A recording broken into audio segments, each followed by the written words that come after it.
국제관 창립의 역사적 배경에 관한 제 생각을 말씀드리겠습니다. 첫 번째는 영화를 잘 아시다시피 제2차 바티칸 공의회인데 거기에 역사적 과정을 정리해 봤습니다.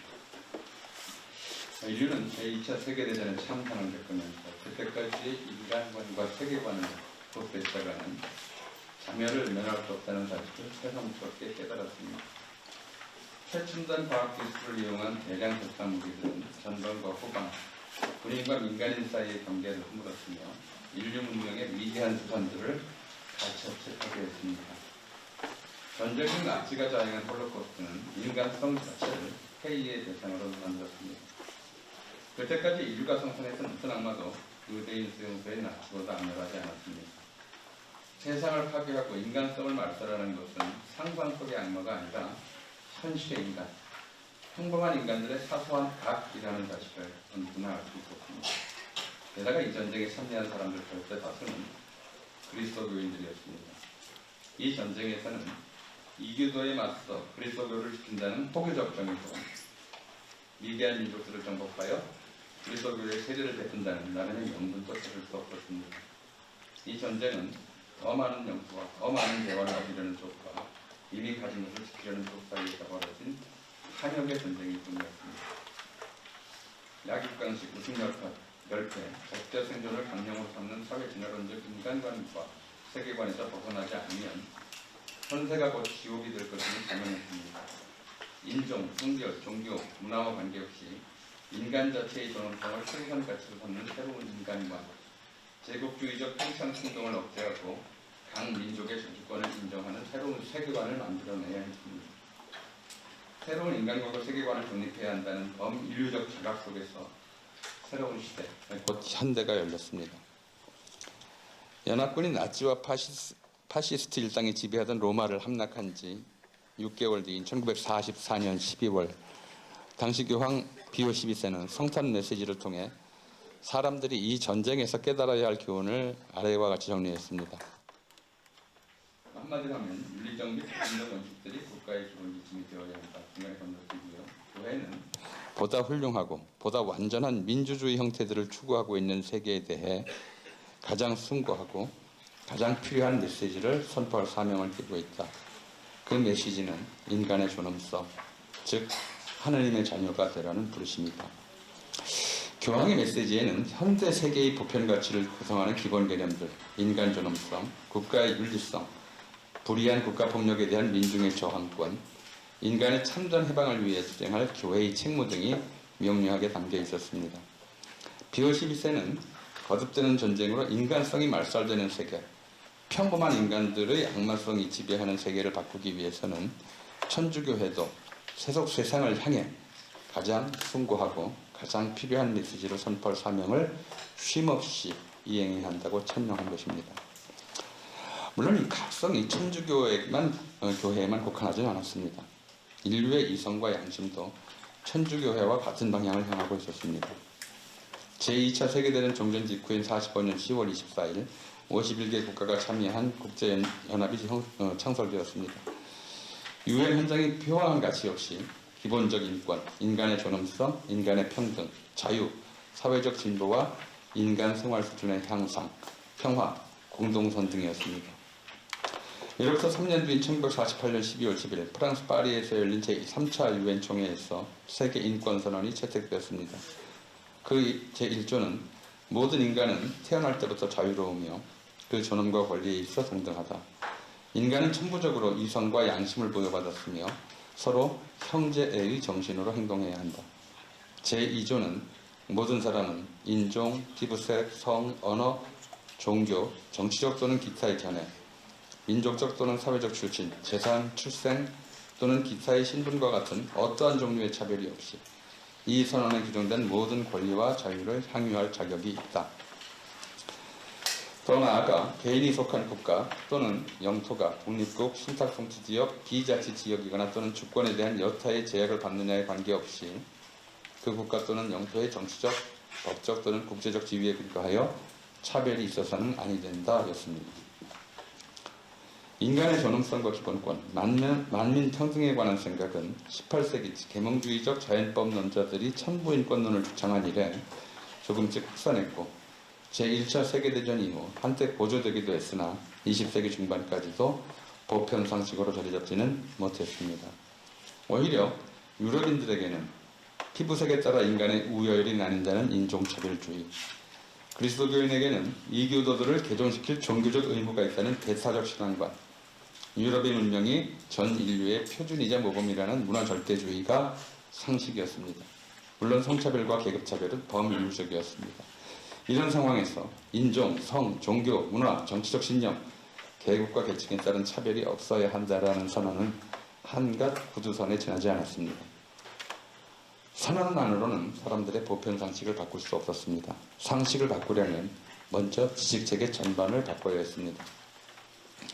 이후 1950, 60년대에 걸쳐 인문사회과학 각 분야에서 기존의 인간관과 세계관을 바꾸려는 시도가 활발히 전개되었습니다. 역사와 사회현상의 합법 책성과 절대성을 확신했던 사회진화론과 마르크스주의 모두가 회의의 대상이 되었습니다. 그 대신 인류 역사와 문화의 다양성과 상호 의존성, 포용성, 상대성을 강조하는 태도가 확산했습니다. 역사는 과거에 실제했던 모든 것이라기보다는 역사가의 관점과 틀에 따라 발굴되고 그들의 인식 안에 배치된 사실들이라고 본 영국 역사가 에드워드 카이의 주장이 폭넓은 동의를 얻었습니다. 그는 1961년에 출간된 역사란 무엇인가에서 역사란 특정한 법칙 또는 신의 뜻에 따라 발전하는 객관적 실체가 아니라 인간들의 의지에 좌우되는 과거에 관한 집단 기억이라고 주장했습니다. 역사의 발전이라는 개념을 적용할 수 있다면 그것은 확신하기 어려운 법칙을 맹신하여 인간의 생명을 하찮게 여기는 행위들로서가 아니라 현실을 더 나은 상태로 바꾸기 위한 끊임없는 성찰과 집단 노력으로 이루어야 했습니다. 프랑스의 역사철학자 미셸 푸코는 관계의 역사, 지식의 고고와 감찰 처벌 등의 저작을 통해서 인간의 이성과 그에 기초한 지식들은 절대적 진리 또는 그 파편이라기보다는 역사적 구성물이자 당대 권력의 의지가 만들어낸 것이라고 규정했습니다. 지식이 곧 권력이라는 그의 명제는 모든 보편 상식을 회의의 대상으로 삼았던 유럽 68혁명의 정신과 상통합니다. 아메리카 서인도 제도의 프랑스 식민지 태생인 프란츠 파농도 이 대지에 저주받은 자들을 출간한 해도 공교롭게 1961년이었습니다. 그는 이 책을 통해 모든 식민지 이념과 교육은 거짓이라는 명제를 제시했습니다. 유럽인들이 식민지인들에 관해 구축한 지식뿐 아니라 유럽인들의 지배력과 영향력 아래에 형성된 식민지인들의 자기인식 또한 허구라는 것이었습니다. 프랑스의 인류학자 클라우스 레리스트로스도 1964년 신화학 첫 권을 발표했습니다. 유럽에서 인류학은 본래 역사가 없는 지역, 즉 문자로 기록된 연대기가 없는 지역을 연구하기 위한 목적으로 만들어진 학문이었습니다. 그러나 레리스트로스는 야만의 정신과 문명의 정신은 구조적으로 다르지 않으며 인간의 특성은 모든 곳에서 같다고 주장했습니다. 20세기 중반까지 유럽인들과 미국인들이 구축한 세계와 인간에 관한 지식이 절대적 진리이거나 진실, 나아가 세계의 표준적 지식이 될 수는 없으며 이러한 지식은 비유럽 세계의 사람들에게는 폭력이거나 허구일 뿐이라는 생각이 1960년대 이후에 지성사를 지배했습니다. 그리스도교 신학도 이런 지성사적 흐름과 교류하지 않을 수 없었습니다. 제2차 세계대전 이전 가톨릭 신학의 주류는 스콜라 철학에 입각해 있었습니다. 주류 신학자들은 교회가 현실의 변화 양상에 관심을 기울이거나 다원주의와 상대주의를 용인하는 것은 진리의 절대성을 훼손하는 일이라고 보았습니다. 16세기 과학혁명은 사람들이 신의 섭리로 이해했던 일들을 과학적 해명의 대상으로 바꿔나갔습니다. 20세기에 들어와서는 신이 아니라 과학을 통해 진리에 도달할 수 있다는 믿음이 폭넓게 자리 잡았습니다. 인간 이성의 산물인 과학에 대한 무한 신뢰는 인간을 교만하게 만들었고 신앙의 기반을 축소시켰습니다. 주류 신학자들은 근대 과학의 결론들을 경멸하고 인본주의를 배척하는 것으로 이에 대응했습니다. 세상의 변화에 자발적으로 뒤처지는 선택을 한 셈이었습니다. 이런 상황에서도 일부 신학자는 당대의 인문사회과학자들과 교류하면서 신학의 역사비평적 방법을 도입했고 인간을 탐구함으로써 하느님의 모습을 볼 수 있다고 주장했으며 여러 민족의 다양한 문화를 이해하고 용인할 필요성을 제기했습니다. 하지만 천주교회가 세상을 향해 필요한 메시지를 수시로 발표해야 한다고 했던 디오 12세조차도 1950년 회칙 인류를 발표하여 신학자들에게 스콜라 철학에서 이탈하지 말라고 촉구했습니다. 그런데 전쟁 중 그리스도교인들이 자행한 잔혹한 범죄 행위를 하나님의 뜻으로 돌릴 수 있을 것인가? 성실한 그리스도교인들을 악인으로 만든 불의한 정치체제와 사회구조에 관심을 기울이지 않는 것이 올바른 신학적 태도인가? 인간을 하나님의 도구로 대하는 태도와 국가 이성의 도구로 대하는 태도 사이에는 어떤 차이가 있는가? 천주교회는 이런 질문들에 답해야 했습니다. 게다가 1960년대는 이것들이 무슨 의미가 있는가라고 묻는 것이 교양인의 책무가 된 시대였습니다. 악의 평범성을 이끈 것은 무조건적 믿음, 회의하지 않는 확신이라는 것이 전후 세대가 내린 과학적 결론이었습니다. 이 결론은 분명 천주교가 지켜온 믿음의 방식과 배치되었습니다. 천주교회는 변화하는 세상을 계속 외면할 것인가 아니면 그런 세상과 대화할 것인가 중에서 하나를 선택해야 했습니다. 1958년 10월 28일에 열린 콘클라베에서 안젤로 주세페 론칼리 베네치에 대주교가 교황으로 선출되어 요한 23세가 되었습니다. 교황이 된 지 3개월 후 그는 공의회를 소집하겠다는 결심을 발표했습니다. 전후에 진전된 세계관과 인간관의 변화에 대응하여 천주교회의 신학적 문제들과 사목방침들을 전면 재정리하기 위해서는 공의회를 열어야 했습니다. 공의회 개막 1년 반 전인 61년 5월 15일 이게 이제 아까 말씀드렸던 EH카나 아니면 이제 대제 저주받은 프란츠 파농의 책이 나온 바로 그 해입니다. 요한 23세는 기조발제문에 해당하는 회칙 어머니오 스승을 발표했습니다. 그리스도의 계명에 부합하여야 할 현대의 사회 발전에 관하여라는 부제가 붙은 이 회칙에서 그는 인간의 전체, 곧 영혼과 육체, 지성과 의지 등 전인을 포용하는 것이 그리스도의 가르침이라는 기본 전제로 전후의 새로운 사태에 대응하는 가톨릭 교회의 태도 변화를 천명했습니다. 주목되는 것은 전인을 포용한다는 구절이었습니다. 제 기준에서입니다. 영혼과 육체, 천국과 현세, 신의 의지와 인간의 지성을 엄격히 구분하고 각각의 전자를 후자에 앞세우는 것이 그때까지 가톨릭이 견지해온 태도였습니다. 인간들이 현세에서 겪는 숱한 고통은 천국에서 누릴 영원한 행복에 비하면 하찮은 것들이었습니다. 현세에서 인간들에게 고통을 안겨주는 정치적 사회적 상황들, 인간을 오만하게 만드는 지성의 결과물들은 가톨릭 교회의 관심사가 아니었습니다. 그러나 이 시점에서 가톨릭 교회는 현세에 대한 교회의 무관심과 인류가 현세에서 자행한 악행들 사이에 아무런 관계가 없다고 단언할 수 없었습니다. 그가 보기에, 아니 세상 사람 모두가 보기에 교회에는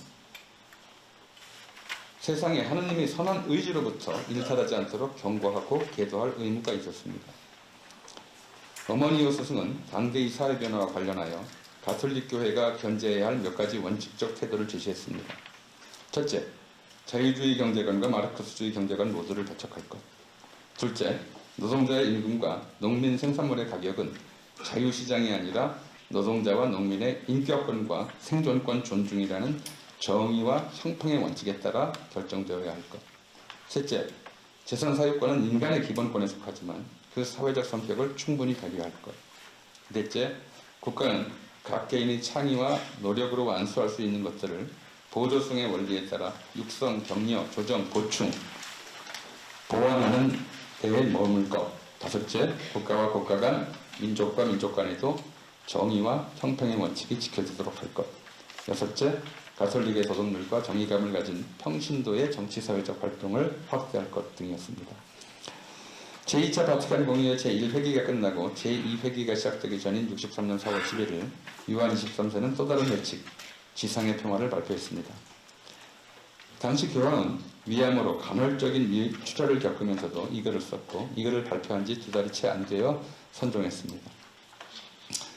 이는 교황이 가톨릭 성직자와 신자들뿐 아니라 선의를 가진 인류 전체에게 보내는 첫 번째 메시지이기도 했습니다. 요한 23세는 지상의 평화에서 우선 현대과학기술의 발전은 하느님이 자신의 모상으로 창조하신 인간의 속성에 따른 것이라고 전제함으로써 과학과 종교의 동반 발전을 인정했습니다. 그에게 과학의 발전은 종교의 자리를 위협하는 것이 아니라 오히려 우주와 인간을 창조하신 하나님의 무한한 위대하심을 드러내는 것이었습니다.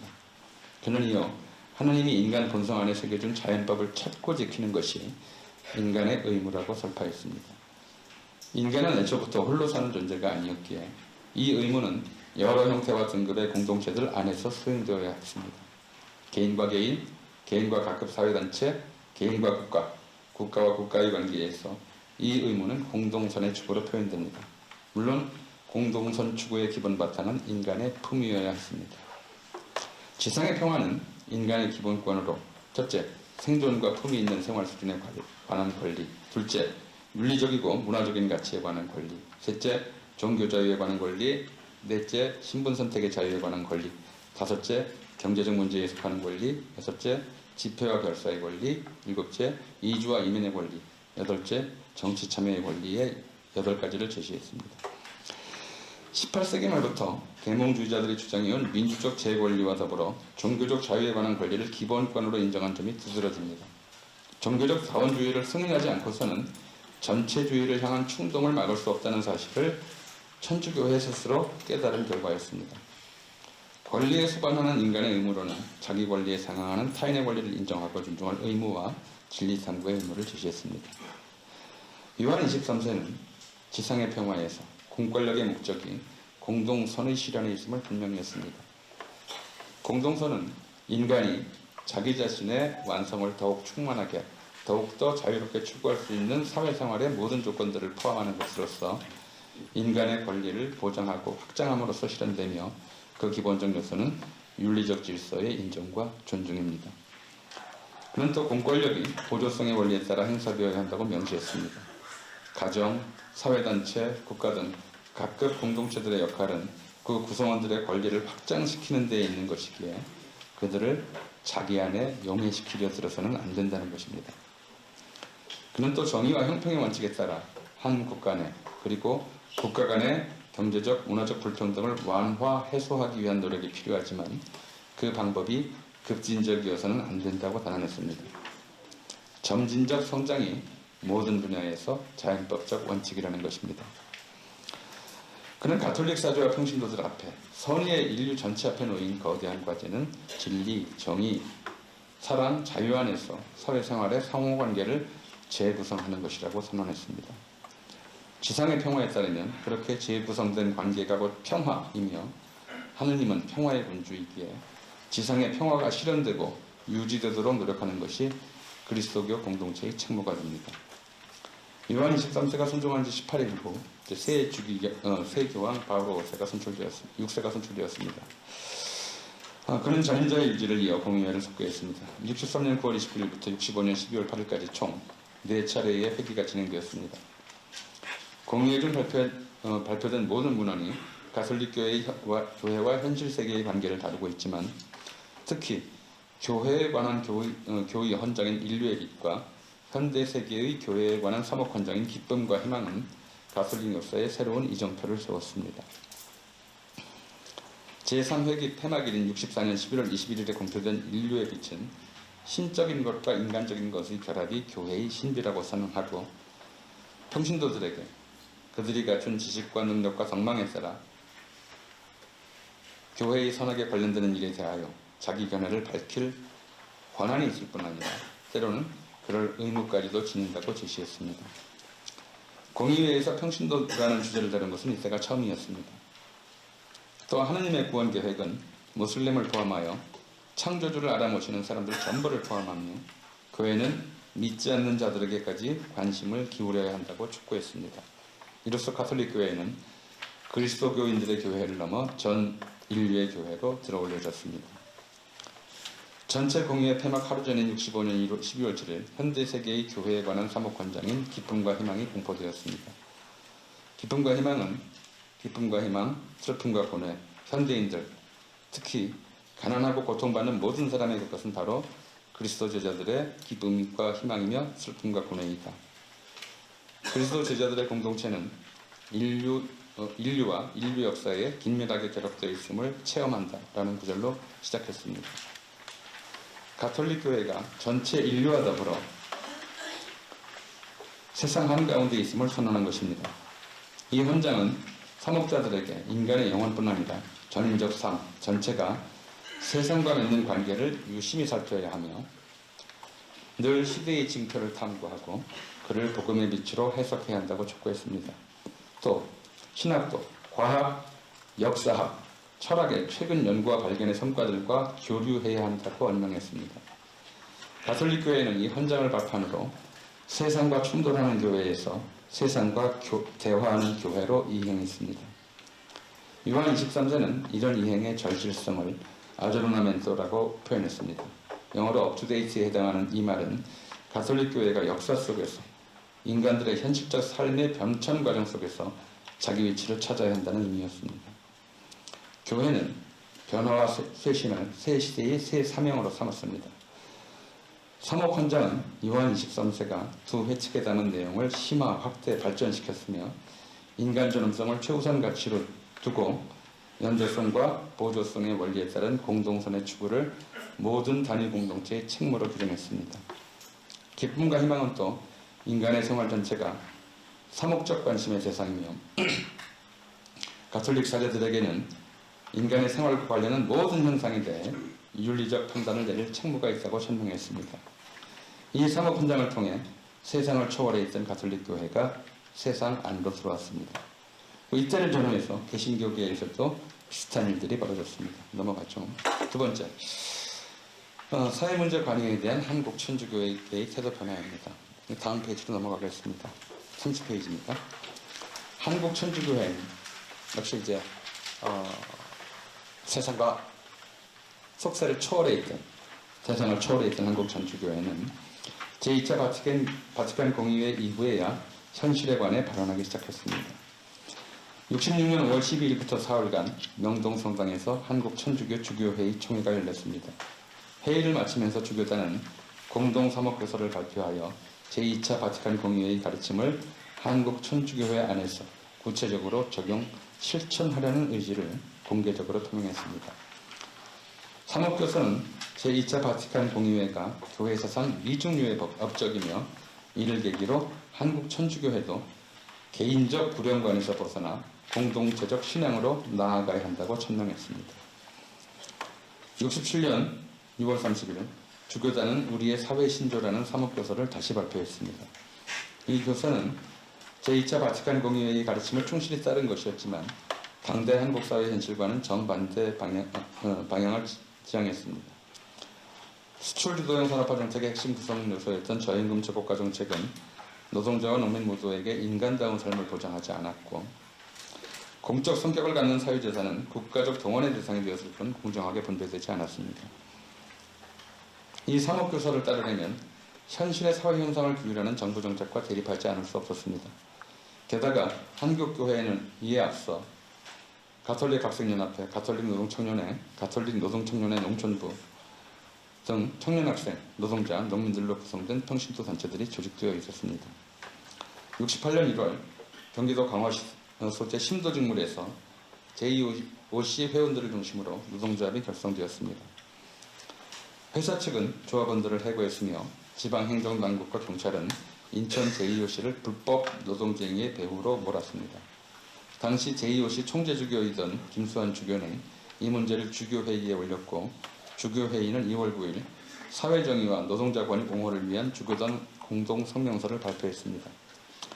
이것이 한국 천주교회 최초의 시국성명서에 해당됩니다.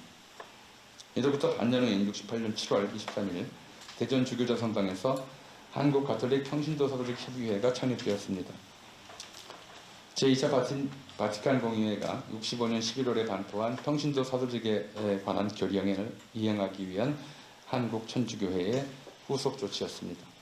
70년 8월 24일에는 교황청 정평회의의 권고에 따라 한국 천주교 정의평화위원회가 창립되었습니다. 71년 제7대 대통령 선거를 앞둔 4월 21일 김수환 추기경은 평온한 질서와 공명선거를 주시하겠다는 내용의 성명을 발표했습니다. 한국 천주교회가 정치 문제에 대해 직접 언급한 최초 사례였습니다. 박정희가 국가비상사태를 선언하기 직전인 11월 14일 평신도의 날에는 한국 천주교 주교단이 전국 가톨릭 신자들과 선의의 모든 형제들에게 보내는 공동교서 오늘의 부조리를 극복하자를 발표했습니다. 요한 23세 회칙 어머니 스승과 제2차 바티칸 공의회 세목헌장 기쁨과 희망의 내용을 그대로 축약하다시피 한 이 교서에서 주교단은 경제발전의 성과가 극소수 특권층에게 집중됨으로써 노동자와 농민은 오히려 도탄에 빠져 있다고 지적하고, 공동선을 추구하며 인간 존엄성을 최우선 가치로 삼는 것이 가톨릭 신자와 선의의 모든 형제들이 사회생활에서 견지해야 할 원칙임을 천명했습니다. 또 당면한 구체적 문제로서 민주주의 국가에서 위정자가 초법적 권한을 행사해서는 안 되며, 국민도 국가 운영에 책임의식을 가져야 하고, 기업주들은 기업을 봉사수단으로 여기고 노동자들에게 정당한 임금을 지불해야 하며, 상인들도 매점 매석 등으로 가격을 조작하는 행위를 하지 말아야 한다. 나아가 가난하고 억압받는 이들이 대변인이어야 하는 교회는 농어민들에게 경제 성장에 정당한 혜택이 돌아가도록 힘써야 하고, 특권과 특혜, 뇌물 등 사회의 온갖 부조리를 척결하는 데 앞장서야 하며, 이런 문제들을 해결하기 위해서는 무엇보다도 신앙에 의지하고 양심을 회복해야 한다고 밝혔습니다. 이 공동교서는 조심스럽고 우회적인 표현들을 사용했지만 한국 천주교회가 불의와 폭압의 체제와 대결할 수밖에 없음을 예고한 것이었습니다. 박정희가 불법으로 헌정중단을 선언하기 직전인 72년 8월 15일 김수환 추기경은 시국 메시지를 발표하여 국가보위법과 정보정치 철폐, 영세 시민의 기본 생존권 보장, 남북 정치 지도자들의 전쟁 포기 선언, 남북 대화의 선행 조건으로서 부정부패와 사회학 제거 등을 촉구했습니다. 박정희 정권의 반민주적 폭거를 정면으로 비판한 추기경의 이 메시지는 수많은 사람에게 용기를 주었습니다. 당시 대학가에서는 프로테스탄트가 국교가 되고 국교가 오히려 프로테스탄트가 되었다는 풍자가 나돌기까지 했습니다. 하지만 박정희 정권은 정의와 양심의 소리들을 묵살하고 유신 쿠데타를 강행했습니다. 유신 체제는 한국 사회 전체를 동토로 만들었습니다. 천주교인들뿐 아니라 한국인들 모두가 공포 속에서 침잠했습니다. 하지만 사랑과 정의의 온기는 동토를 영구히 방치할 수 없었습니다. 세 번째, 천주교 원주교구의 반부패 민주화 운동인데, 그냥 여기 잠깐만 말씀드리겠습니다. 이제 원주는 특히 70년대 전반기 원주는 이제 한국 탄광의 최연국 선생, 최기업 씨가 그 부친 최기업 씨가 운영하던 흥국 탄광과 원동성당, 주교자 성당의 지학선주교 두 분이 이제 전국에 도망다니는 민주화 인사들을 끌어모으는 곳이었기 때문에 민주 인사들의 구성비가 가장 높은 지역이었습니다. 그리고 이에 앞서 이제 71년 9월쯤 원주 MBC 부정 비리 사건이 일어났고, 여기에 대해서 원주 MBC의 주주였던 원주교구가 공개적으로 항의를 시작했죠. 지하순조교와 원주교구 33쪽입니다. 사제, 신자들은 그해 10월 5일 원동성당에서 부정부패 일소를 위한 특별미사를 봉헌하고 가두로 나서다가 경찰에게 저지당하자 성당에서 철야 농성을 벌였습니다. 이것이 천주교회가 세상의 일에 항의해서 집단행동에 나선 우리나라 최초의 일이었습니다. 넘어가겠습니다. 34쪽 위에서 두 번째 줄. 당대의 한국 사회는 일제강점기에 흡사했습니다. 먹는 것, 입는 것까지 통제하는 저질신체 권력은 시민사회가 형성될 여지를 허용하지 않았습니다. 학교, 군대, 공장 등 대규모 인원을 수용하는 시설은 계속 늘었지만 시민들이 자율적으로 모여 정치적 의사를 표현할 수 있는 공간은 거의 없었습니다. 사람들을 조직화하고 서로 의견을 나눌 수 있는 곳은 교회와 학교뿐이었습니다. 3.1운동 당시 민족대표가 종교계의 대표들로 구성되었던 것처럼 박정희 정권 때에도 종교 지도자들만이 그나마 다중을 동원하고 정치적 의사를 표현할 수 있었습니다. 김재준, 강원룡, 박형규 등 개신교 목사와 지하순 주교가 그 대표격이었습니다. 모든 비판을 폭압적으로 말살하려 했던 박정희 정권에게 개신교와 천주교계의 민주 지도자들은 눈엣 가시와 같았습니다. 정보기관과 경찰은 지하순 주교와 그 주변 사람들을 늘 감시했고 빌미만 찾으면 바로 사회에서 격리할 태세를 갖추고 있었습니다.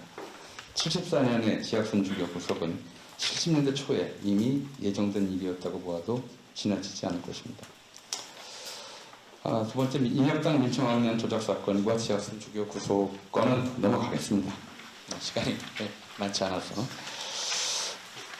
37쪽 지하선 주교 석방운동과 사제단 창립입니다. 주교가 체포된 것은 앵베르 주교가 순교한 1839년 이후 처음 있는 일이었으니 주교단이 결코 간과할 수 없는 사태였습니다.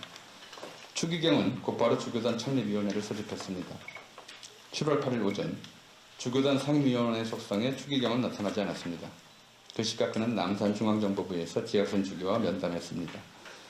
지학선 주교가 김지하에게 돈을 주기는 했으나 민청학년과는 무관하다는 사실을 확인한 그는 다음날 다시 주교단 상임위원회를 열어 지학선 주교 구속 문제를 논의했습니다. 그날 저녁 젊은 신부들이 추기경을 면담했습니다. 주교 구속에 모두 격분한 상태였는데 특히 두 그룹의 신부들이 적극적이었습니다. 한 그룹은 원주교구 신부들이었고 또 한 그룹은 신학생 시절 지학선 주교에게 배운 서울대교구 신부들이었습니다. 신현봉, 최기식, 양대석 등 원주교구 신부들이 먼저 서울대교구와 인천, 수원, 춘천 등 가까운 지역 신부들에게 연락해 지학선 주교가 납치된 것 같다라는 소식을 전했습니다. 주일 미사가 끝난 뒤인 저녁 9시쯤 서울, 인천, 수원, 춘천 등 수도권 교구에서 모여든 30여 명의 젊은 신부들이 추기경을 찾아가 지주교 일이 어떻게 돼가는지 물었습니다. 추기경에게도 대책은 없었습니다. 한 신부가 지렁이도 밟으면 꿈틀거린다고 이제 저희들이 좀 꿈틀거려 볼까요? 라고 말했습니다. 추기경은 한동안 침묵하다가 그렇게 한번 해보라고 했습니다. 그러고는 교황대서에게 연락해 사태 해결 방안을 논의하고 월요일 명동성당에서 지학선 주교를 위한 유사를 봉헌하겠다고 밝혔습니다. 7월 10일 새벽 저녁 6시 명동성당에서 지학선 주교를 위한 기도회가 열렸습니다. 윤공희 대주교가 집전한 기도회에는 서울, 원주, 인천, 청주, 수원, 춘천의 6개 교구 주교, 신부, 수도자, 평신도 등 1,500여 명이 참석했습니다. 신부만 300명에 달했는데 이는 당시 전국 신부의 3분의 1이 넘는 수였습니다. 기도회 도중 주교단 명의의 지학선 주교의 연행에 관하여라는 경위서가 발표되었습니다. 주교단은 이 경위서를 통해 지학선 주교와 민청학년 관련자들을 순수한 애국 애족심에서 일하다가 나라의 현실에 대한 견해 차이와 법 해석과 운영의 차이로 말미암아 구금된 분들로 표현했습니다. 기도회가 진행되는 중에 김선 추기경은 중앙정보부 차장 김재규의 주선으로 박정희 대통령을 면담했습니다. 그 직후인 밤 9시 30분 지학선 주교가 풀려났습니다. 성모동굴 앞에서 철야기도를 올리기로 결의했던 신부와 수도자들은 강행 여부를 둘러싸고 토론을 벌였습니다. 지주교만이 아니라 감옥에 갇힌 사람들의 석방을 위해 계속 노력해야 한다는 말에 동의한 사람 1,000여 명이 남았습니다. 사제들의 목표를 지학선 주교 석방에서 모든 양심수 석방으로 옮기는 결정이었습니다. 철야기도회에서는 가톨릭 학생회를 지도해온 오태순 신부가 조직력을 발휘하여 40-50명 단위의 토론 모임들을 만들었습니다. 사제들은 매주 월요일 각 교구로 다니며 미사를 봉헌하거나 기도회를 열고 의견을 모으기로 합의했습니다. 지학선 주교는 동생 지학삼의 집에 연금되었습니다. 추기경은 다시 중앙정보부에 요청하여 그를 샬트르성 바오로스로 옮겼습니다. 7월 11일 비상보통군법회의 제2심판부는 민청학년과 인혁당 재건이 관련 21명에 대한 선고 공판에서 서도원, 도혜종 등 7명에게 사형을, 김한덕, 유진권 등에게 7명에게 무기징역을, 나머지 7명에게 징역 20년에 자격정지 15년 등을 선고했습니다. 13일에는 비상군법회의 제1심판부가 민청학년 사건 선고 공판에서 이철, 유인태, 여정남, 김지아 등 7명에게 사형을, 유근일, 황인성, 소중석 등 7명에게 무기징역을, 나머지에게 징역 15년에서 20년형을 선고했습니다. 원주교구 신자 몇 명이 지학선 주교를 찾아가서 다른 사람들은 다 감옥에 있는데 이렇게 혼자 나와 계시면 안 된다고 말했습니다. 교황정부는 아니라 일본 가톨릭교회도 지학선 주교 문제에 관심을 기울이던 상황이었습니다. 12일 일본 가톨릭 정평회는 한국에서 일어나는 모든 인권 침해에 대항하고 정의를 위한 세계적인 여론을 촉진 형성하자고 전 세계 교회와 선의의 국민들에게 호소했습니다. 비상군법회의 검찰부는 지학순 주교도 내란 선동 및 긴급조치 145 위반 혐의로 기소했지만 천주교 주교를 공산주의자 일당으로 모는 것은 부담스러울 수밖에 없었습니다. 지학순 주교를 인혁단과 민청 학년에서 떼어내는 것이 사법살인을 감행하기에는 편했을 것입니다. 7월 15일 성모병원에 있던 지학순 주교는 먼저 외신 기자들에게 성명서를 배포했습니다. 그는 이 성명서를 통해 김재하에게 돈을 준 것은 사실이나 유혈데모나 폭동을 일으키기 위한 자금으로 준 것은 아니고 자신은 부정부패와 1인 장기집권, 인권유린 때문에 현 정부에 반대하며 이외에는 어떠한 말이 나오더라도 타의에 의한 강박에서 나온 것임을 알아주기 바란다고 밝혔습니다. 지주교의 성명 다음날 중앙정보부는 그를 성모병원 입원실에 연금했으며 비상보통군법회의 검찰부는 내란 선동 및 긴급조치 145 위반 혐의로 그를 다시 기소했습니다. 7월 22일 저녁 가톨릭 수도자연합회가 명동성당에 모여 지주교를 위한 기도회를 가진 뒤 촛불을 들고 행진했습니다. 한국 현대 민주민권운동의 상징이 된 촛불 집회의 발단이었습니다. 이날 지학순 주교는 살트르 성 바오르스도원의 서정열 수녀에게 손으로 쓴 양심선언문을 주고 타자로 수십 장을 쳐달라고 부탁했습니다. 다음날 오후 지학순 주교는 병원에서 나와 성모동굴 앞에 모인 사제와 수자들, 신자들 앞에 섰습니다. 그는 미리 준비한 양심선언문을 읽었습니다. 이 양심선언 형식의 진상 공개는 이후 민주화 인권운동 방식 중 하나가 되었습니다. 지학순 주교는 양심선언문을 발표하자마자 추기경과 사제들이 보는 앞에서 정보부원들에게 끌려갔습니다. 7월 25일 명동성당에서는 전국 성직자 150여 명과 평신도 600여 명이 참석한 가운데 김추기경 등의 집전으로 지주교와 구속 중에 있는 정의로운 사람들을 위한 미사가 봉헌되었습니다. 이날 주교단도 다시 성명을 발표하여 사회교회를 가르치고 실천하는 것은 종교의 의무라고 천명했습니다. 27일 중앙정보부는 지주교의 양심선언에 관여한 혐의로 원주교구 양대석 신부를 연행했습니다. 30일에는 원주교구 사제 30여 명과 신자 1천여 명이 명동성당에서 고통받는 모든 이와 지주교를 위한 기도회를 개최했습니다. 이번에는 지주교가 뒤로 들어갔습니다. 8월 1일 지학순 주교에 대한 첫 공판이 열렸고 9일에는 비상군제 검찰부가 지주교에게 징역 15년, 자격정지 15년을 규행했습니다. 8월 12일에는 재판부가 구형대로 선고했습니다. 그날 저녁 6시 명동성당에서는 사제 200여 명, 수도자 500여 명, 신자 2천여 명이 참석한 가운데 지학순 주교와 고통받는 모든 이를 위한 특별미사와 철야기도회가 개최되었습니다. 전주중앙성당에서도 사회정의 구현과 국가를 위한 합동미사가 열렸습니다. 14일에는 서울리 왕십리에서 15일에서는 원주 원동성당에서도 미사가 봉헌되었습니다. 지학순 주교 공판이 진행되는 동안 신현봉 최기식 두 신부는 원주교구 사제들을 대표하여 상경에서 가톨릭 출판사 내 골방에 머물며 지주교 구명운동을 위한 천주교 내의 협력관계를 구축하는 데에 진력했습니다. 서울대교구에서는 신학교 동기인 김세감, 안충석, 양홍, 함세웅 신부 등이 열심히 했습니다.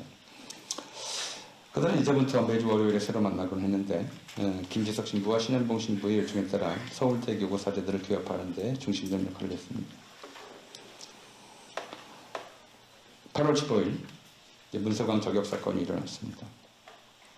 한국 사회 전체가 애도와 추모 분위기에 휩싸였습니다.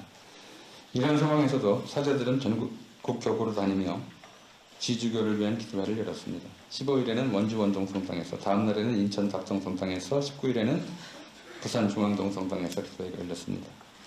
8월 26일 월요일 인천 답정성당에서 전국 사제 합동 기도회가 열렸습니다. 박상래, 함세웅 등이 기도하는 전국 사제단의 주장이라는 문건을 미리 준비하여 이 자리에서 주교와 사제 130여 명의 사명을 받았습니다. 사명 과정에서 일부가 전국 사제단이라는 명칭에 반대하여 발표 때의 제목은 우리의 주장이 되었습니다. 지학순 주교 투옥과 관련된 천주교계의 지속적인 공동대응이 필요하다고 판단한 사제들은 교구의 경계를 넘어 사제들끼리 연대체계를 만들었고 당시 가톨릭대학교 성수학교에서 박성래 신부를 대표로 함세웅 신부를 총무로 지명했습니다. 다만 명칭은 정하지 않았습니다. 8월 31일부터 9월 1일까지 경상북도 외관 피정의 집에서 평협총회가 열렸습니다. 지학선주교는 평일에 총죄주교였습니다. 참가자들은 총회를 마치면서 민주화를 촉구하는 성명서와 주교단의 일치된 의사표시를 바라는 건의문을 채택했습니다. 9월 11일 명동성당에서 고통받는 사람들을 위한 기도회가 열렸습니다. 성직자와 신도 등 1,500여 명이 참석한 이 기도회에서는 지학선주교가 교황 바오로 6세와 김수환 추경에게 보낸 옥중 메시지가 공표되었습니다.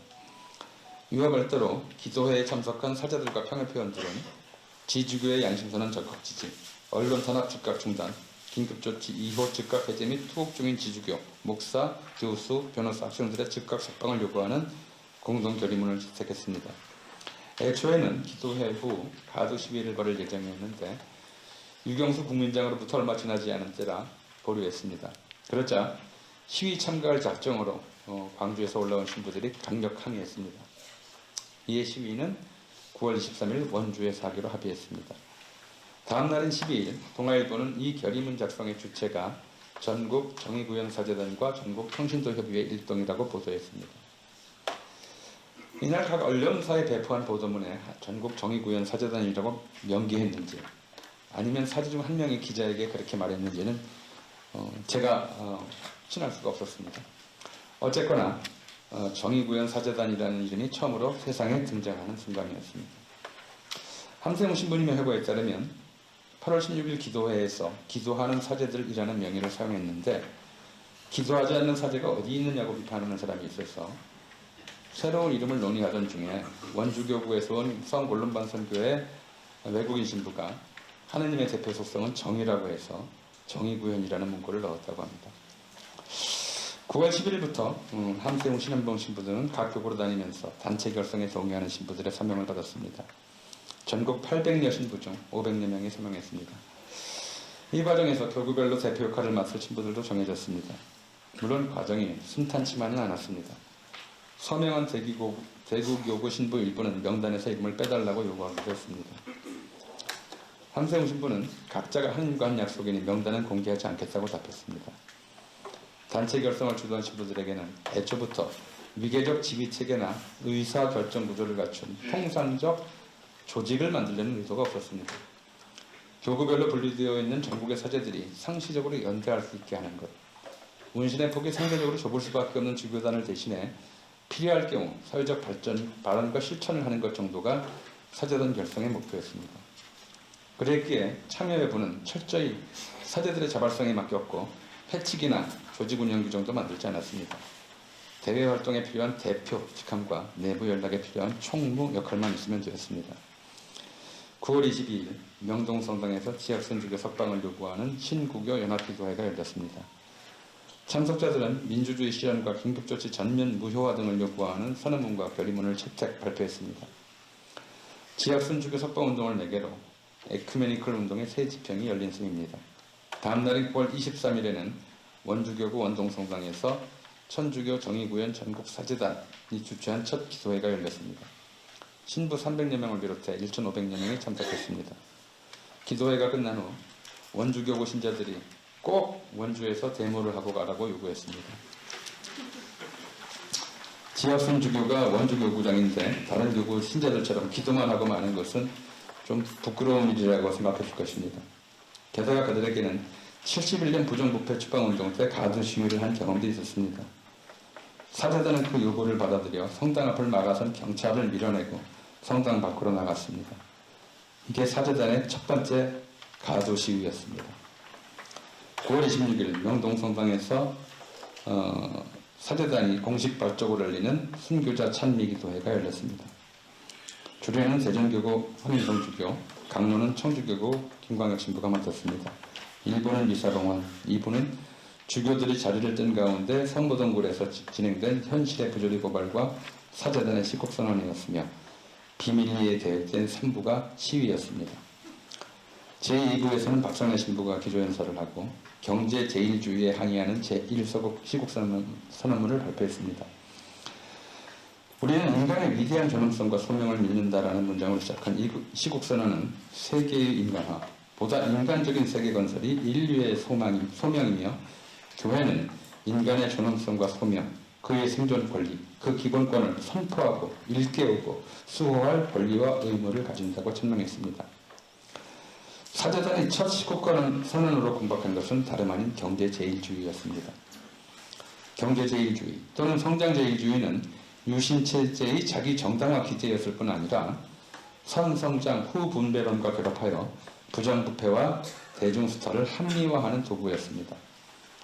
경제성장과 국가발전을 위해 현재의 고통을 참아야 한다는 정치담론은 천국에서 영생하기 위해 현재의 고통을 참아야 한다는 증거담론과 유사하게 대중을 수동적이고 무기력한 존재로 만들었습니다. 경제제일주의는 곧 물신숭배주의로서 인간을 물질 아래에 두는 문화를 확산시켰습니다. 따라서 경제제일주의 비판은 인간의 존엄성은 지상에서 구현되어야 한다는 제2차 바티칸 공의회의 가르침에 정확히 부합했습니다.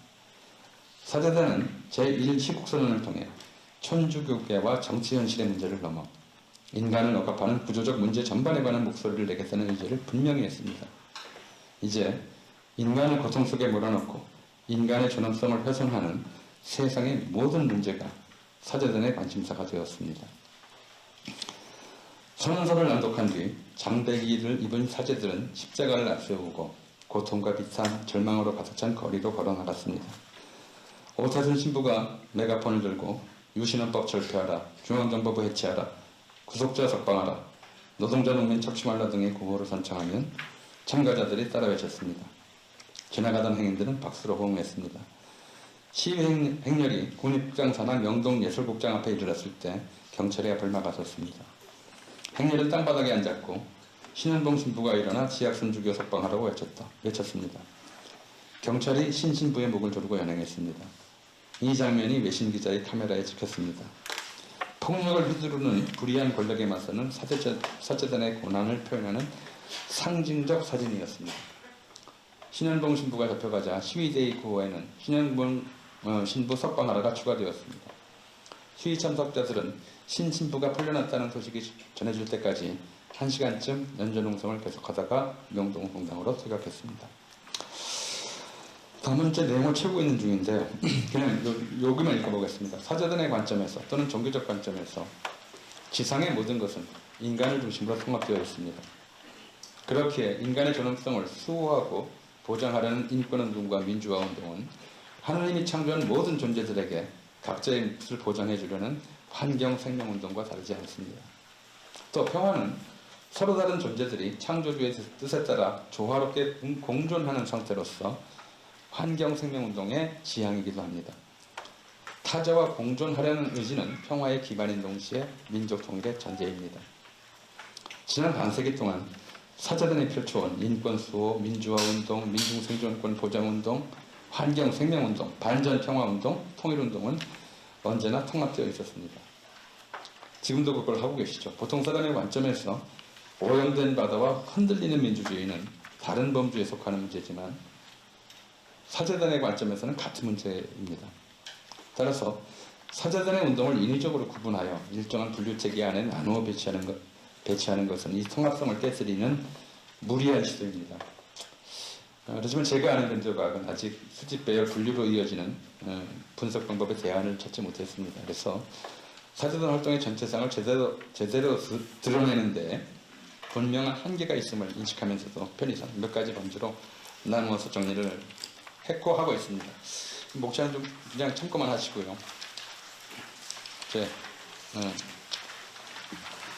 이건 뭐 50년사 역사라기보다는 이제 이걸 쭉 50년사를 제가 살펴보면서 좀 느낀 제 소감을 좀 적었습니다.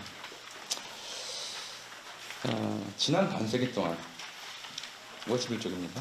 한국에서 천주교 정의구현 전국사제단은 언제나 암흑 속의 세상을 밝히는 횃불이었고 옳은 일을 하다가 박해받는 이들과 정의롭지 못한 사회에서 고통받는 이들을 지켜온 방패였습니다.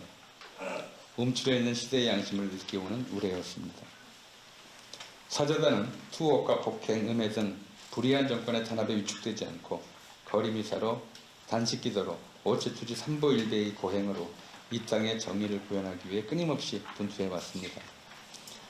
제2차 바티칸 공의회는 세상에 만연한 불의를 방정하고 정의를 구현하는 것이 사제들의 책무라고 규정했습니다. 사제단은 불의한 권력과 사회 구조로 인해 고통받는 사람들을 정의와 평화가 넘치는 세계로 이끌었던 모세가 되기를 꿈꾸었으면서도 늘 십자가를 지고 골고था 언덕을 오르는 예수 그리스도의 모습을 재현하는 일만 반복해왔습니다. 사제단이 겪은 고난의 역사가 우리 사회의 민주화와 인권신앙에 크게 공헌한 것은 분명합니다. 광주함정의 진실도, 전두환 정권 보도지침의 진실도, 박종천 고문살인 사건의 진실도, 한참 그 앞에 아까 말씀하셨습니다마는 삼성 비자금의 진실도, 이태원 참사 희생자들의 이름도 사제단을 통해 세상에 처음 알려졌습니다. 지난 수십 년간 억울한 일을 당하고도 의지할 데 없는 사람들이 가장 먼저 떠올리는, 아니면 가장 마지막으로 떠올리는 이름은 천주교 정의구현 전국 사제단이었습니다. 그러나 사제단의 권한은 왜 창립 반세기가 지난 오늘날에도 끝나지 않는가? 창립 20주년 기념미술 때 당시 리영희 교수는 이런 말씀을 하셨어요. 우리 사회에 하루속히 정의가 구현되어 사제단이 해산되길 바란다. 그런데 어쩌면 50주년까지도 여기서 모여야 하는 것이 아닌가 하는 두려움이 있다. 이렇게 말씀하셨습니다. 오늘 이 자리는 이영희 선생이 25년 전에 두려워했던 일이 실제로 이루어졌다는 걸 보여주는, 정확히 여기에서 입증합니다. 사제단이 어쩔 수 없이 겪었거나 자초한 헤아릴 수 없이 많은 고난에도 불구하고 정의 구현은 아직도 요원합니다. 오히려 근래에는 사제단을 대놓고 정치하는 사제들이니 종북구현 사제단이니 하면서 매도 조롱하는 극우적이고 반인도적인 목소리가 공공연히 나오고 있습니다. 물론 사제단이 박정희 전두환 군사독재에 정면으로 맞서 싸웠을 때나 통일운동과 국가보안법 폐지운동에 앞장섰을 때도 사제단을 비난하는 사람들은 있었습니다. 하지만 사제단이 사익을 추구하기 위해 고난을 감내한다고는 감히 주장할 수 없었기에 비난은 종교가 현실에 관여하는 방식이나 대북 포용대사를 문제 삼는 데 그쳤습니다. 공동선을 지향하거나 이타심을 표현하는 행위 자체를 위선이나 나쁜 사상에 오염된 결과로 해석하는 사람이 늘어난 것은 비교적 최근의 일입니다. 1961년 교황 요한 23세는 회칙 어머니오 스승에서 교황 레오 13세가 1891년에 발표한 회칙 새로운 사태에 관해 언급하면서 1891년의 시대를 이렇게 정리했습니다. 그 당시 널리 만연되어 경제 문제에서 맹위를 떨치던 경제관은 자연주의적 견해로서 모든 것은 완전히 자연의 필연적인 힘에 귀속되어야 하며 도덕법칙과 경제법칙 사이에는 어떠한 상호관계도 없다는 것이었다. 따라서 경제활동을 하는 사람은 오로지 자신의 이익만을 추구하면 된다는 것이다. 경제 주체들의 상호관계를 규정하는 최고의 법칙은 오로지 무제한의 자유경쟁이었다. 국가 권력이 어떤 형태로든 경제활동에 개입하는 일은 최대한 피해야 한다는 것이다. 그 시대의 경제계에서는 강자들의 오만한 명령이 합법화되었을 뿐만 아니라 실제로 그 명령이 사람들의 경제관계를 온전히 지배했으며 그리하여 경제계 전체의 질서가 그 밑바탕에서부터 흔들리게 되었다. 요한 23세 이 언령은 과거에 대한 회상인 동시에 미래에 대한 예언이기도 했습니다. 세계 대공황과 제2차 세계대전을 겪으면서 그 파괴적이고 반인도적인 성격 때문에 파탄에 이르렀던 자유주의 경제관은 1980년대 중후반부터 소생하기 시작해서 소련 동유럽 사회주의 체제가 붕괴한 뒤 다시 전 세계를 휩쓸었습니다. 이른바 세계사의 직업변동이 진행되던 시기에 우리나라는 87년 6월 항쟁, 88년 서울올림픽, 90년 한수수교, 92년 한중수교를 겪었습니다. 이에 따라 수출시장의 확대, 87년 노동조 대투쟁 이후 실질임금의 증가 등이 힘입어 90년대 초에 한국 경제는 대중소비 시대에 접어들었습니다.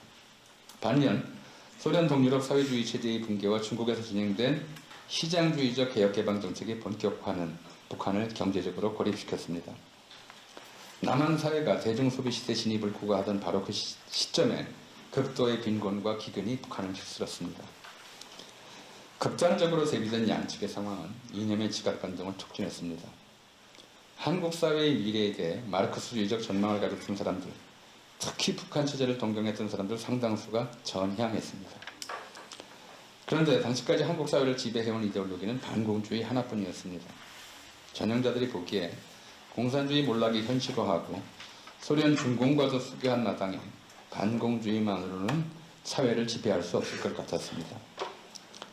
그들은 당대 세계 사조였던 신자유주의, 즉 그냥 시장주의죠.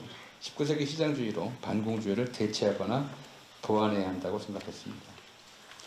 마크스주의적 방법론을 채용했던 경제사업자 중에서 남한의 급속한 경제성장 과정을 찬미하고 북한 지배를 경멸 혐오하는 사람들은 80년대 말부터 나타났습니다. 그들은 일본의 식민지배에 의해 한국 사회가 중세적 낙후성에서 벗어났으며 전후 남한 경제가 급속히 성장한 원인은 식민지배에 적응했던 한국인 엘리트들의 경험을 그대로 계승한 데 있다고 주장했습니다. 이른바 식민지 근대화론입니다. 그들은 식민지 역사와 단절을 선언했던 북한의 당대 현실을 반면교사로 제시했습니다. 이들은 시장의 확대와 발전, 즉 경제성장을 역사 발전과 등치하고 시장형 인간을 인간성의 표준이자 모범으로 설정했습니다. 시장형 인간이란 인간의 여러 면모 중 시장에서 표출되는 면모만을 절대화한 추상적이고 이데올로기적인 인간을 말합니다. 주어진 조건에서 자기 이익을 극대화하기 위해 합리적으로 선택하는 인간이 시장형 인간인 바, 이들은 시장형 인간들의 합리적 이기심이 사회를 효율화하고 경제를 성장시키며 역사를 발전시킨다고 강변했습니다. 이들이 내세운 이론은 19세기 자유주의 경제론과 성물적 유물서관을 결합시킨 데에 불과했습니다. 그러나 이는 재벌을 비롯해 시장에서 우월적 지위를 확보한 소위 기득권층의 이해에 정확히 부합했습니다. 1998년 시장주의자들과 반공주의자들의 정치적 결합체로 시대정신이 만들어졌고 2002년에는 이들과 지향을 같이 하는 사람들에게 뉴라이트라는 이름이 붙었습니다. 2005년에는 뉴라이트 전국연합이 탄생했습니다. 하지만 이들은 올드라이트와 대립하면서 자기의 새로움을 드러내려 하지 않았습니다. 이름은 뉴라이트였을 뿐 올드라이트와 이들 사이에는 아무런 관계도 없었습니다. 그리고 이명박 정권은 자체로 뉴라이트 정권이었습니다. 뉴라이트 지식인들은 이명박 정권을 지지하는 담론을 적극적으로 생산 유포했고 이명박 정권은 뉴라이트의 저변을 넓히기 위해 음으로 양으로 지원을 아끼지 않았습니다. 일베등 사이버 공간이 제공하는 익명성주에 숨어 뉴라이트 담론을 패륜적으로 유포하는 인터넷 커뮤니티들도 이명박 정권 때 출연했습니다. 이명박 정권 말기 국정원 댓글 공작팀이 의존한 것도 뉴라이트의 논리였습니다. 주로 사이버 공간에서 익명으로 표출되던 뉴라이트의 패륜적 논리는 세월호 참사를 계기로 현실 세계에 공공연히 진출하기 시작했습니다. 제 자식 죽은 이유는 알자고 수십일째 산책하는 부모들 앞에서 폭식하는 패륜성은 과거 고문기술자들이나 밀실에서 은밀히 드러내 보이는 것이었습니다. 평범한 젊은이들이 자기의 정치적 의사를 표현적으로 표현하는 일은 이태원 참사 때에도 되풀이되었습니다. 지난 4월에는 제주도 일대에 서북청년단 명예의 현수막이 내걸리기도 했습니다. 제2차 세계대전 중 그리고 그 직후의 홀로코스트와 양민학살 때 드러났던 인간성의 최저선이 다시 드러나고 있습니다. 한국 뉴라이트의 인간관에 따르면 이기심에 기초하지 않은 모든 인간 행위는 위선이거나 잘못된 사상에 오염된 결과입니다. 그들이 독립운동가를 혐오 비하하고 민주화운동가, 인권운동가, 진보활동가들을 공산 전체주의 세력으로 매도하는 이유입니다.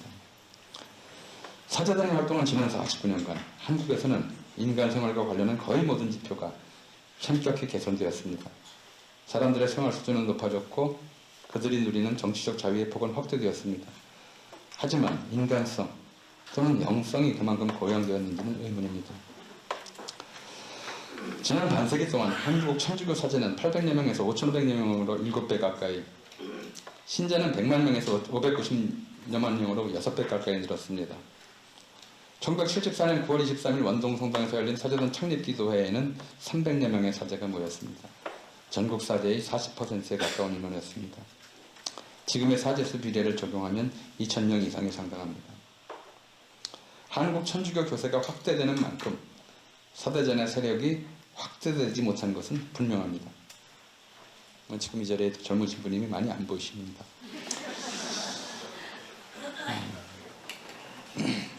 물론 1970, 80년대 활동했던 다른 운동단체들과 비교하면 경이로울 정도의 강인성과 경고성을 보여준 것도 사실입니다. 80년대, 80년대 민주화와 정의구현을 위해 분투했던 수많은 단체가 이름을 바꿨거나 아예 역사 속으로 사라졌습니다. 정부, 학교, 교회, 기업, 관변단체와 이들 각각에 속한 공식기구 외에 지금 50년사를 세상에 내놓을 수 있는 임의단체, 민간단체가 사재단 말고 또 있을지 저는 아마 없을 거라고 생각을 합니다. 사재단의 강인성과 경고성은 정의구현이라는 궁극의 과제, 현실에서는 완전히 실현될 수 없는 종교적 과제를 설정하고 그를 달성하기 위해 쉼없이 걸어온 데에서 연유합니다. 이는 사재단이 십자가를 지고 골고타 언덕을 오르는 예수 그리스도의 행보를 거듭 되풀이할 수밖에 없었던 이유이기도 합니다. 직선제 개헌 쟁취니 언론 자유 쟁취니 사상과 표현의 자유 쟁취 같은 현실의 과제들은 해결과 동시에 생각하지만 하느님의 정의는 현실에서 완벽하게 구현될 수 없습니다. 제2차 바티칸 공회에는 사제들에게 불의로 가득 찬 현실을 정의에 가깝도록 이끌라고 가르쳤고 사제단은 지난 반세기 동안 그 가르침을 이행해 왔습니다. 그러나 시장주의가 횡행한 지난 10여 년간 사제단이 한국 천주교회에서 고립되고 있는 것은 아닌가 하는 의문을 지울 수 없습니다. 2013년 국정원 대선 개입 규탄 과정에서 발족한 이른바 대한민국 수호천주교인 모임, 약칭 대수천은 이후 뉴라이트 정치세력의 일원으로서 사사건건 사제단을 공개리에 공격하고 있습니다. 물론 지난 20여 년간 한국 개신교계에서 일어난 감목할 만한 변화에 비하면 천주교계에서 대수천이 등장한 것은 오히려 사소한 문제입니다. 80년대 개신교 하면 무리칸 목사를 떠올렸는데 요즘엔 정광훈 목사가 떠오릅니다. 오늘날 한국의 대형 개신교회들은 뉴라이트 시장주의의 본산으로 지목되고 있습니다. 그와 비교할 정도는 아니지만 천주교회가 시장주의에 침입되는 경향도 무시할 수 없습니다. 명동 성당에 붙었던 민주화의 성지라는 별명이 역사용어로 바뀐 지는 이미 오래되었습니다. 중세는 물론 제2차 바티칸 공유회 때까지도 교회는 시장과 명백히 대립하는 장소, 기구, 공동체였습니다. 시장에서는 인간의 이기심이 표출되었던 반면 교회에서는 인간의 이타심이 고양되었습니다.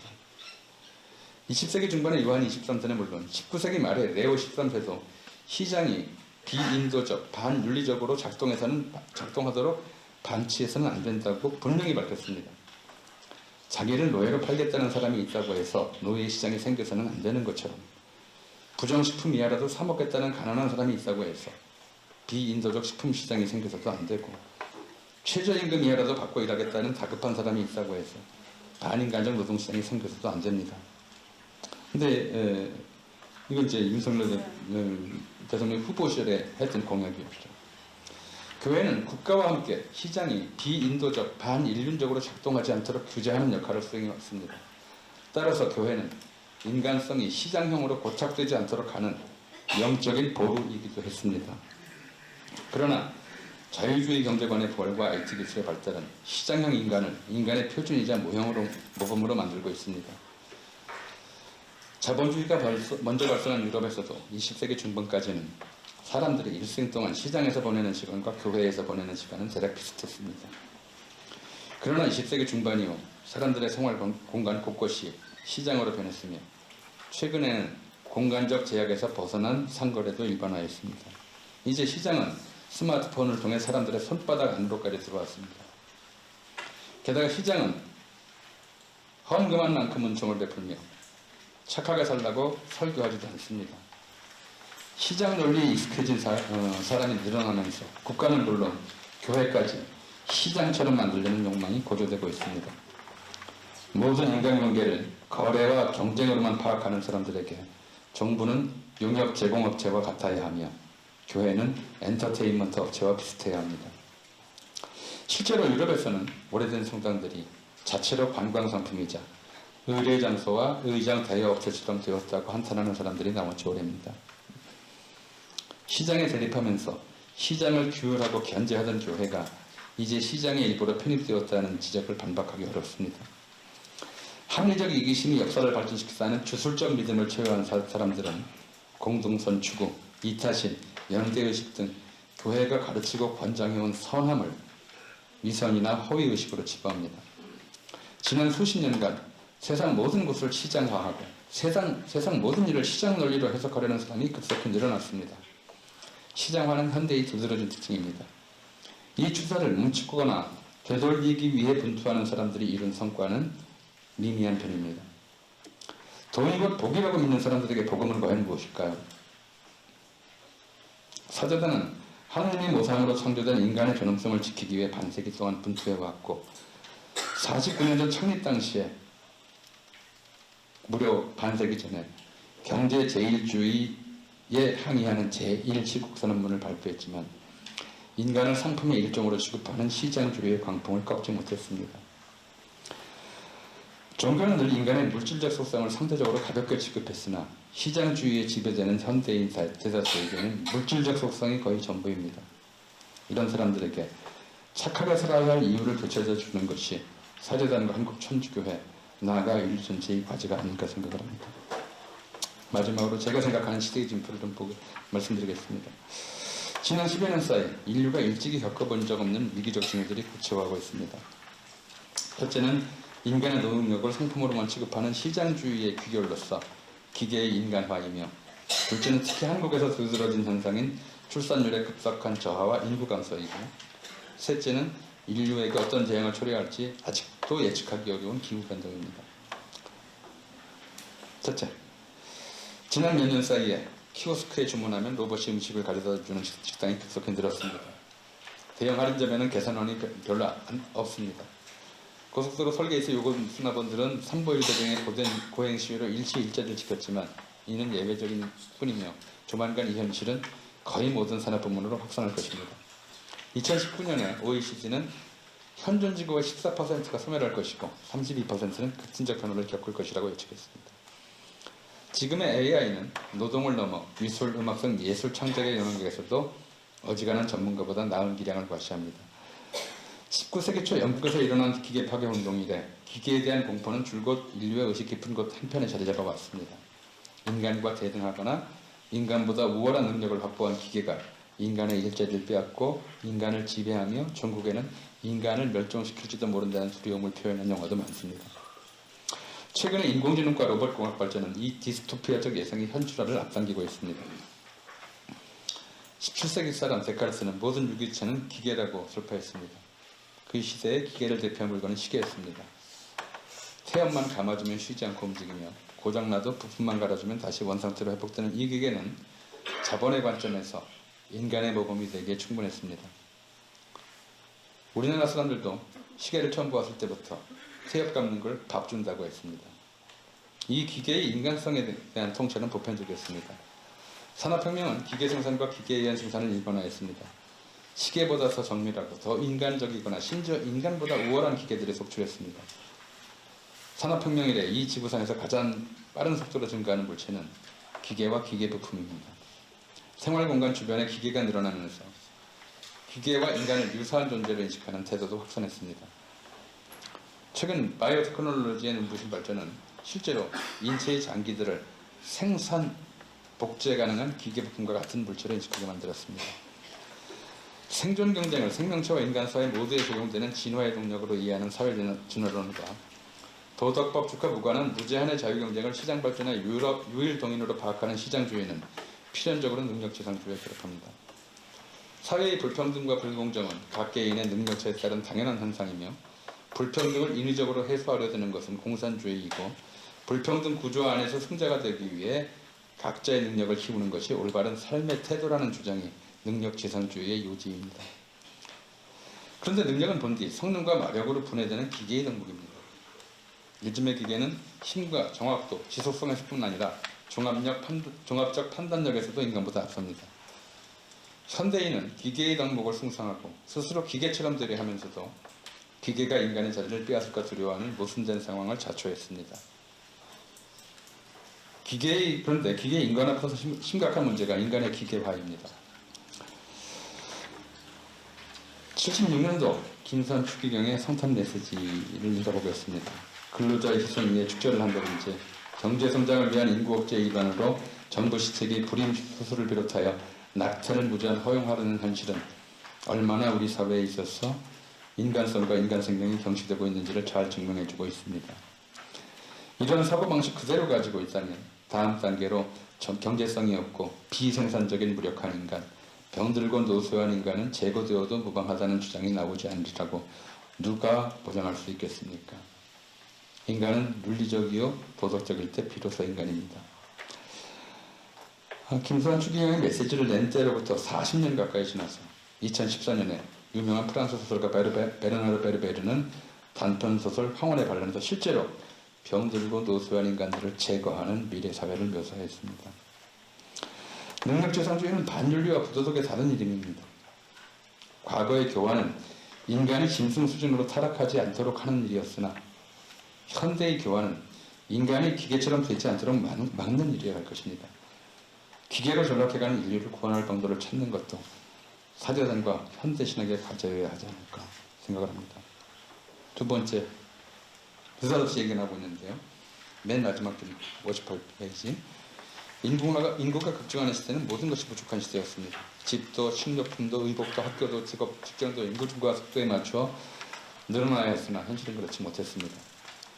사람들은 남보다 먼저 더 좋은 것을 차지하기 위해 치열하게 경쟁했습니다. 능력지상주의가 한국 사회에 깊이 뿌리 내리는 데에는 급속한 인구 증가도 한 몫을 했습니다. 우리나라에서는 1960년 안전한 피임약 에노비스가 출시될 때 출산율을 낮추기 위한 범국가적 캠페인이 벌어졌습니다. 그리고 이른바 가족계획운동은 기생충 박멸운동과 함께 한국 역사상 가장 두드러진 성과를 거뒀습니다. 그러나 한국 사회는 이 캠페인이 성공하자마자 다급히 방향을 전환해야 했습니다. 2000년대 중반 역사상 한 번도 겪어보지 못한 인구 감소에 대한 두려움이 국가와 사회를 엄습했습니다. 작년 출생아 수는 25만 명 이하입니다. 50년대 말부터 70년대 초에 걸친 베이비붐 시대에 비하면 4분의 1 수준으로 떨어졌습니다. 이런 추세에서 현재의 병역체제가 유지된다면 20년 후 대한민국 국군병력은 20만 명을 넘을 수 없습니다. 그에 앞서 보육시설, 유치원, 학교들이 차례로 과잉할 것이고요. 아동과 청소년을 주국외국으로 하는 모든 업종이 괴멸적 타격을 입을 것입니다. 현대 한국인들이 전 재산을 묶어두다시피 한 주택가격이 어떻게 될지도 충분히 짐작할 수 있습니다. 역사상 처음으로 각 개인의 선택으로 세계를 축소하는 시대가 도래했습니다. 혹자는 한국인들이 집단 여서를 선택했다고까지 말합니다. 인구 감소가 경제 위기와 직업 세계의 혼란을 야기하는 데 그치지는 않을 것입니다. 인구 감소에 대한 두려움은 개인 단위로까지는 파급되지 않습니다. 개인에게는 오히려 인구 감소가 압력 완화로 느껴지는 법입니다. 하지만 개인 또는 가족 단위의 선택은 또 다른 근시안적 태도를 양성합니다. 인간의 시선은 자식과 손자와 후손을 통해 먼 미래에까지 닿습니다. 자기 생존 기간까지만 내다보는 사람과 자식과 손자와 손자가 살 세상까지 걱정하는 사람의 시간관과 가치관이 같기는 어렵습니다. 인구 감소 시대가 불러올 또 하나의 위기는 인간이 생각하는 미래가 짧아질 수 있다는 점입니다. 시야에서 영원히 사라지면 영원한 가치에 관해 생각할 이유도 사라집니다. 지역별 출산율 통계를 보자면 젊은이들에게 안정적 직장과 적절한 주거를 제공하지 못하는 사회경제 현상이 저출산의 1차적 원인임은 분명합니다. 그런데 당사자들은 주로 비용과 기회상실을 미루답니다. 그들은 아이를 자기가 원하는 대로 키우려면 돈과 시간이 많이 들고 돈과 시간을 들인다고 해서 원하는 바가 이루어진다는 보장도 없으며 자기가 원하는 대로 자라지 않으면 아이의 일생이 불행해질 것이라고 생각합니다. 그래서 아이를 낳아 기르는 것보다는 반려동물을 입양해 기르는 편이 낫다고 주장하는 사람도 적지 않습니다. 타인뿐 아니라 자기 자신, 심지어 태어나지 않은 아이까지 투자 대상이나 상품, 물질로 여기는 태도가 만연한 것도 저출생 현상의 주요 원인으로 보입니다. 물론 향후 수십 년간은 인구 감소 추세를 바꿀 수 없을 겁니다. 하지만 물질화의 수렁에서 헤어나지 못하면서 스스로 영혼을 생각하지 않게 된 인간들을 방치했어도 안 될 겁니다. 어떻게 하면 물질화와 기계의 충동에 사로잡힌 인간들에게 해방의 메시지를 전하고 정적 생존의 기쁨을 되살려줄 수 있을 것인가? 역시 사제단이 고민하셔야 될 문제라고 생각합니다. 세 번째, 지난번 기후변화에 관한 정부 간 협의체는 향후 10년 내에 적극적인 탄소 감축 노력을 하지 않으면 기후재앙을 피할 수 없을 것이라고 경고했습니다. 이에 앞서 2014년 영국에서는 기업이 사용하는 전력 100%를 재생에너지로 충당하자는 아리백 캠페인을 시작했습니다. 우리나라 전국 여러 곳에는 기후 위기 시계가 설치되어 있습니다. 연평균 기온이 1900년을 기준으로 1.5도C 상승할 때까지 남은 시간을 표시하는 시기입니다. 인간은 자연의 일부이면서 자연에 대립하는 유일한 존재입니다. 인류 역사는 곧 자연개조와 개발의 역사였습니다. 하지만 산업혁명 이전까지 인간의 자연개발은 자연으로 환원될 수 있는 정도에 머물렀습니다. 인류가 자연을 회복 불가능한 정도로까지 개발할 수 있게 된 것은 주로 화석연료를 사용한 원동기 덕이었습니다. 우리나라에서 개발이라는 이름의 자연 파괴는 1965년 한일협정 체결 이후 일본에서 청구권 자금으로 건설 중장비 370여 대를 들여온 이후에 본격화했습니다. 이후 수출주도형 산업화 과정에서 공해물질 생산 공장이 다수 생겼지만 민간 차원의 공해 반대 환경보호 운동은 1982년 한국공해문제연구소가 설립되면서 비로소 시작됐습니다. 93년에는 각 지역의 공해반대 운동단체가 연대하여 한국환경운동연합을 창립했습니다. 사재단은 공해반대 운동 초기부터 이 운동에 동참했습니다. 새만금 갯벌 지키기, 평택 대추리 지키기, 강정마을 지키기, 천성산 지키기, 밀양 송균탑 건설 반대, 성주 사드 배치 반대, 핵발전소 및 핵폐기장 건설 반대 등 사재단이 시장주의와 개발지상주의에 맞서 싸워온 역사는 일일이 매거하기 어려울 정도입니다. 지금의 윤석열 정권은 일본의 핵폐수 해양 방류를 지지하고 전 정권의 신재생 에너지 비중 확대 정책을 공격하며 아리백 규제를 회피하고 핵발전 확대를 공언하는 등 사재단과 정확히 반대 방향으로 나아가고 있습니다. 그런 만큼 윤석열 정권의 시대착오적 기후위기 대응 정책에 맞서 사재단이 할 일은 많아질 것입니다. 게다가 기후재앙은 온도의 불평등을 심화할 것이 분명합니다. 기후재앙이 인류 공통의 문제이면서 계층적 문제가 될 수밖에 없는 연유입니다. 범세계적 차원에서 환경운동과 환경규제가 진행 중이지만 인류가 기후재앙을 막을 가능성은 매우 적어 보입니다. 그리 멀지 않은 기후재앙의 시기에는 인류가 이제껏 겪지 못했던 숱한 일들이 생길 겁니다. 하느님께서 창조한 세계를 온전히 보존하자가 이제까지 사재단의 주장이었는데 온전히 보존하지 못한 결과가 나타났을 때 그때는 또 어떤 이야기를 할 수 있을지 고민하셔야 될 것 같습니다. 예, 제 시간을 너무 많이 썼습니다. 제 얘기를 마치겠습니다.